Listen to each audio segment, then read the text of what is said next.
Thank you for joining us today on Earthfile. Welcome to the program. I'm Ayola Kasim. In 2022, the global energy industry released into the atmosphere some 135 million tons of methane, a potent greenhouse gas responsible for roughly a third of the rise in global temperatures since the Industrial Revolution.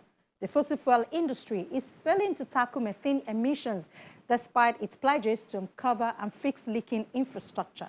The International Energy Agency says last year's emissions rose above 2020 and 2021 levels and were only slightly below the record amount released in 2019, despite high energy prices and surging demand for natural gas that provided extra incentive to capture methane.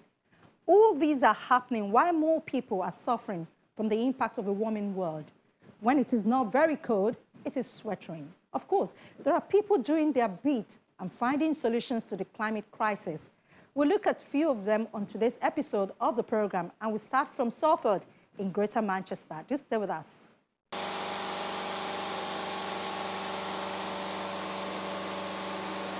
A world-first research facility in the United Kingdom is stressing testing homes of the future by subjecting them to extreme weather under laboratory-like conditions, including subjecting them to temperatures way below freezing to extreme heat waves.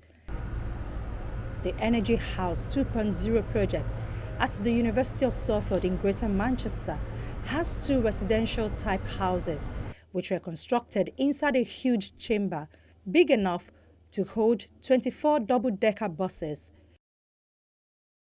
Weather conditions can be tightly controlled and experiments conducted to test the innovative energy, heating and insulation technologies of the mock homes. So you can see within this chamber, what we're trying to do is to control the weather. And so we can take it down to -20 and up to +40 and create all the other weather conditions, including snow. The reason we've designed it is to really understand how houses are going to perform, not just now, but in future climates. So how can they perform against extreme weather events, extreme cold and extreme heat? The £60 million project consists of two detached houses, one called the Future Home and built by Bellway Homes. The other, named eHome 2, is piloting next-generation heating and ventilation technologies, as well as smart technology which will enable residents to change the temperature and turn on the shower at the click of a button. It has been built by Bharat Development in partnership with construction solutions manufacturer Saint-Gobain. Part-funded by the European Regional Development Fund, with construction of the test houses completed in January 2023. We're standing in Energy House 2, so that's the latest lab at the University of Salford's Energy House labs. And essentially, it's two large environmental chambers where we can take the temperature down to -20, up to +40, wind, rain, snow, solar. And this helps us undertake repeatable experiments, which you can't do anywhere else in the world. So what we want to know is how a building's going to perform now and in the future to achieve net zero, energy efficiency, and really understand how we can get the best out of our buildings. The European Union's Copernicus Climate Change Service said temperatures were particularly high in parts of East and Northeastern Europe. Bare slopes plagued the Christmas ski season, and several temperature records were broken across Europe on New Year's Day. In Western and Southeastern Europe, it was drier than average over the winter, while the month of February saw record low levels of soil moisture in some areas. Earlier in March, the French government called for local water restrictions, and in Italy, fears have been raised of another summer drought after the emergency last summer. The European Union scientists also said Antarctic sea ice reached its all-time lowest monthly extent in February, being 34% below the average. Controlled scientific experiments are now beginning, with around 50 novel and existing technologies being tested in different combinations to find the best mix for any type of home. The climate is changing. We can all understand the climate's changing. It's not just going to get warmer, it's going to get more extreme. There's going to be things like drier summers but wetter winters as well. So our goal here is to look at developing a way of testing these buildings to their extreme. So what happens when we push a lot of wind-driven rain onto them? What happens when we push a lot of solar radiation? How do these buildings deal with that? But more importantly, when we put people inside them, how do they deal with it as well? And what can we learn from that? Among its aims, the eHome 2 is looking at how to deliver zero-carbon housing at scale using off-site lightweight construction solutions, and is piloting the use of next-generation heating and ventilation technologies, as well as numerous smart technologies. And it very much focuses on controlling the weather around the buildings. So we can stress test the buildings. We can take it down to -20 and up to +40, wind, rain, snow and solar radiation on the building. So that allows us to develop a very accurate picture of the energy performance of these buildings and also what they feel like to live in terms of thermal comfort and also how much they cost to run as well. One of the houses, named the Future Home, will test the UK's first roof-mounted air source heat pump, along with on-the-floor infrared and ambient heating, mechanical ventilation, enhanced insulation, and a prototype shower which recovers heat from wastewater. These two homes are looking to predict the future home standard, which comes in 2025. That will develop our need for renewables in houses. So air source heat pumps, for instance, are present in both of these buildings, but we're also looking at testing things like infrared heating systems and underfloor heating as well.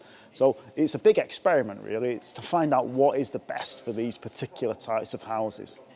In terms of the climatic side of things, we built this chamber to represent 95% of the global populated landmass. Anywhere more or less where people live, so not the North Pole and South Pole, we can recreate those climatic conditions. We can take this house from Manchester to the south of France or Spain within a day.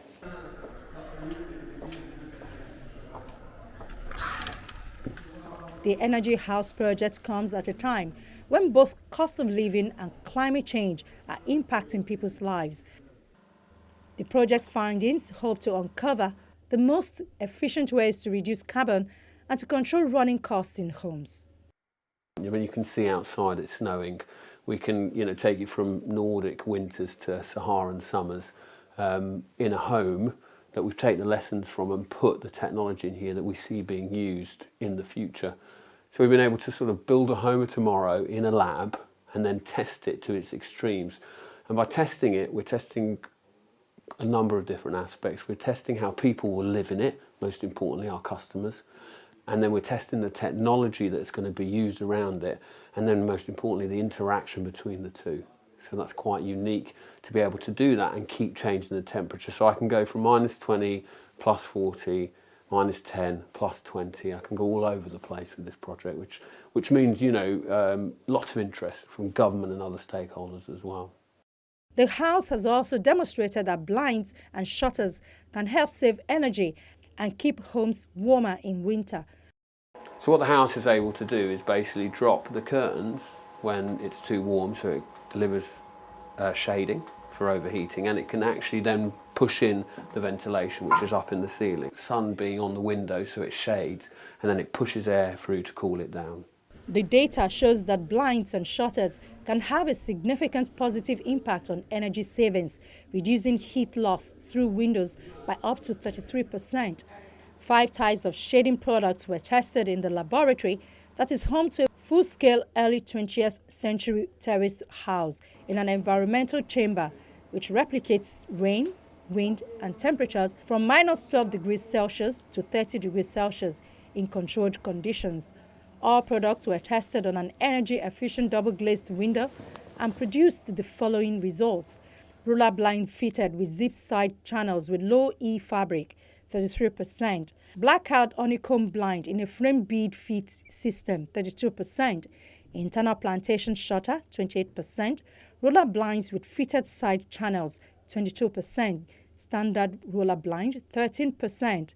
The purpose of the testing was to measure, under controlled conditions, the impact blinds and shutters have on the heat loss through a window's glazing. I think the future of house building and construction is one where we're going to really drive sustainability. So that means that you're going to put, it's going to be quite different. Homes are going to be very highly insulated, and then you have to think of the different ingredients to heat them, to produce hot water for usage, about the air quality within them.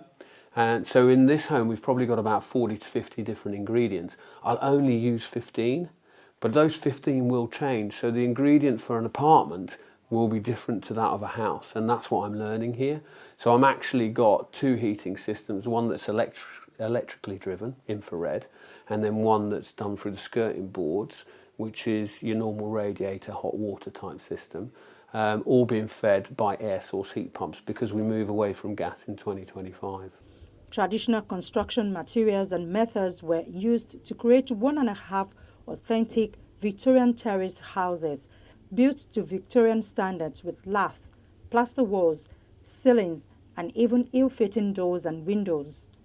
The original floor slab in Cockcroft's Van der Graaf Hall was not suitable for the loading from the new structure, so a piling rig that would fit inside the hall was used. The walls themselves are a very different wall. They look like brick, but they're actually a brick effect. So the system itself is a lot lighter. It's a timber frame construction, highly insulated, very airtight, with this lightweight system on top. As Europe's first lifelike house in a controlled environment, the two-story, two-bedroom house sits within a sealed testing area, which was fitted with complex mechanical and engineering equipment that allows levels of heat, light, rain, snow, and other factors to be independently managed for testing. The new facility was built to mirror a typical 1920s house with reclaimed materials including timber, roof tiles, and 20,000 bricks from recently demolished terraced homes, in a bid to reduce the construction footprint of housing produced at scale. Key Home 2 also uses Weber wall brick, a brick cladding alternative, and has an alternative timber frame system that can accommodate more advanced ventilation and heat recovery systems. You can see relatively thin performance, very lightweight and sustainable, but very high performing in terms of materials. So all of this creates a nice warm blanket and warm wrap around the house, which all of the electrical and mechanical equipment inside can then be balanced and worked around to produce houses of the future which are cost effective to run, comfortable to live in, and commercially viable to deliver at scale. It is believed that the unique facility will play a key role in accelerating the progress towards low carbon and net zero housing design, and builds upon the success of the original Energy House Laboratory, which was opened in 2012. Maize husks, cassava peelings, coconut shells, and other organic waste are the untraditional raw materials of Roland Ajovi's charcoal business that he hopes will help slow the destruction of Benin's trees for cooking fuel. Wood charcoal is the second main source of cooking fuel in the country, and demand is rising. The country turned over 3.3 million tons of wood into charcoal in 2017 versus 2.5 million tons in 2010, according to World Bank data. Dismayed at the endless convoys of trucks carrying piles of charcoal out of the West African nation's forested back country, the 36-year-old entrepreneur was inspired to look for a more sustainable alternative in 2017. Je voyais beaucoup de camions qui transportaient les charbons de bois. I saw a lot of trucks transporting charcoal made from wood, more than a dozen. I said, how come we are asked to fight against deforestation, but yet we have so many bags of wooden charcoal being transported to our cities? So that's what motivated me to start doing my own research since 2017. It was during that research that I found that we can make ecological coal from raw materials like agricultural residues. On pourra quand même obtenir du charbon écologique. over 60% of the world's charcoal is produced in Africa, where it is sourced mainly from forests and woodlands, driving forest degradation, the United Nations Food Agency said in a 2017 report. Only a small volume is produced sustainably, according to the FAO. Roland is among those trying to change this.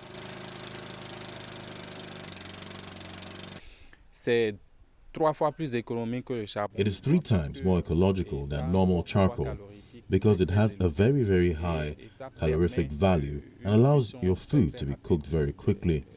And one thing special about this coal is that we can use the ash to fertilize the soil.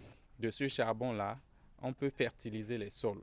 Ça a la même forme que le charbon. It has the same shape as charcoal, but here the process does not contribute to deforestation. We don't need to cut trees in the forest. We don't need to destroy all the vegetation to reap the rewards. It is the agricultural debris that have already become useless that allow you to make this coal.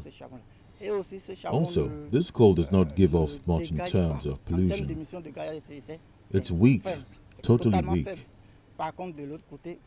On the other hand, you know that the other option inconveniences the environment. Here, this does not really pollute the environment. It does not destroy.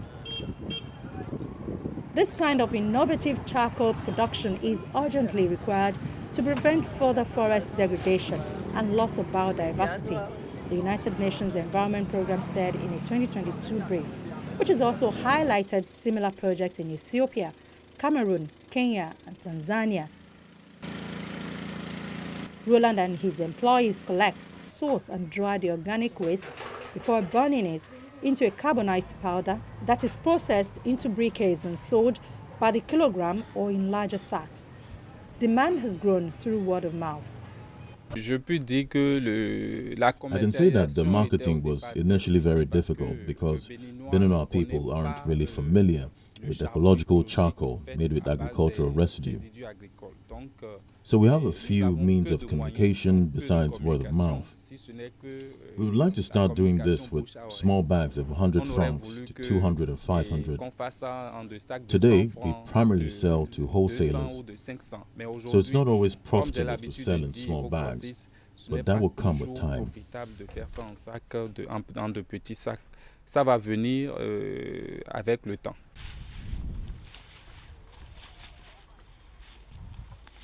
Kampala, Uganda's capital, churns out 1,000 tons of garbage per day. According to the East African country's National Environment Management Authority, most of it ends up as litter in the city, clogging vital sewage and drainage systems, causing flooding and creating unfavorable sanitation conditions. But what many see as trash was viewed as a solution-based business opportunity by entrepreneur Faith Aweko. Faith and her employees turn plastic waste from sites like the well-known Katizi landfill site into fashionable handbags. As a young girl, she often came up against the harmful effects of the plastic that littered the low-income area she lived in. It's an environmental problem experienced around the world.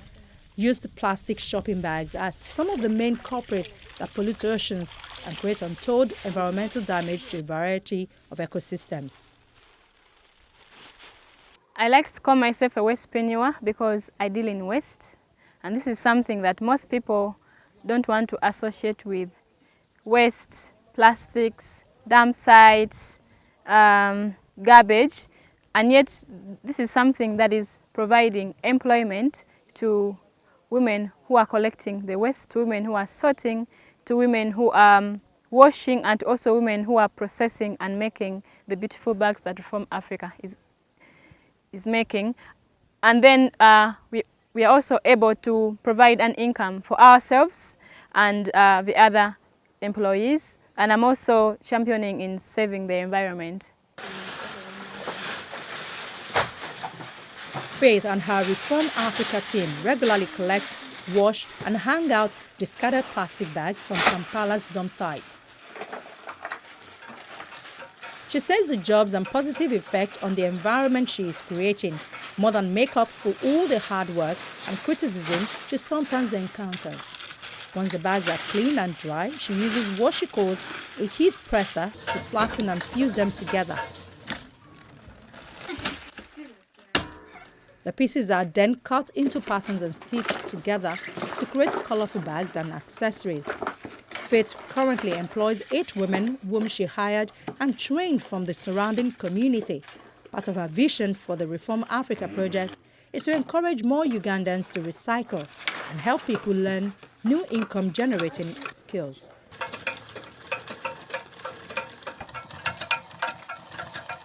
Faith is a graduate of the Social Innovation Academy outside of Kampala, which helps young aspiring social entrepreneurs take their ideas to market. Her bags sell for between $16 and $25. She has deals with several local shops and markets, heavily using social media platforms to land more clients in the West. We have shops both here in Uganda and also in Europe. In Uganda here we have 6 shops, 4 in Kampala and 2 upcountry that retail our products on a commission base. And we also do wholesale to international market. We have over 8 shops that wholesale our products. That's in America and also in Europe. Faith not only hopes to make a mark with her brand, but that her bags will also help spark conversations about environmental awareness, recycling, and waste management in her country. Many have seen the idea of waste to wealth as the 21st century reality. The new research produced by scientists and industry experts for the Pew Charitable Trust and Systemic offers solutions that could cut the projected volume of plastic entering the ocean by more than 80%. The roadmap for stemming the runaway ocean plastic waste crisis is among the most detailed ever offered in a study. If no action is taken, however, the amount of plastic going into the sea every year will rise from 11 million tons to 29 million tons, leaving a cumulative 600 million tons swelling in the ocean by 2040, the equivalent weight of 3 million blue whales. Plastic pollution is something that affects everyone. It isn't your problem and not my problem. It's not one country's problem. It's everyone's problems because all people, all communities, all governments around the world recognize that it's a problem. It's impacting communities. In some places, waste are clogging up waterways, causing flooding. In other places, they're washing up on beaches and people are not able to enjoy their vacation. In some communities, it's affecting fisheries. So it has really broad impacts across society, and it's something we see ourselves. So people are experiencing the impacts, they're seeing it, and the biggest problem to all of this is it's going to get worse if we don't do anything. The strategy laid out in the report includes redirecting hundreds of billions of dollars in plastic production investment into alternative materials, recycling facilities, and waste collection expansion in developing countries. This would require a U-turn by the energy industry, which is rapidly building new chemical plants around the world to boost plastic output as its traditional fuel business is eroded by a rise in cleaner energy sources. The amount of plastic produced annually has been climbing fast since 1950, when global production totaled 2 million tons. In 2017, that number was 348 million tons and is expected to double again by 2040. It is believed that the world already knows many of the solutions to the challenges facing the planet and humanity: renewables, energy efficiency, ecosystem restoration, food system reform, and much more. Solutions that can be quickly implemented to build resilience to climate change. Yet, to be honest, we haven't put these solutions into practice at a meaningful scale and speed. Hopefully, this will change soon. That's our show for the week. Thank you for watching. From all of us here in Lagos, it's bye for now.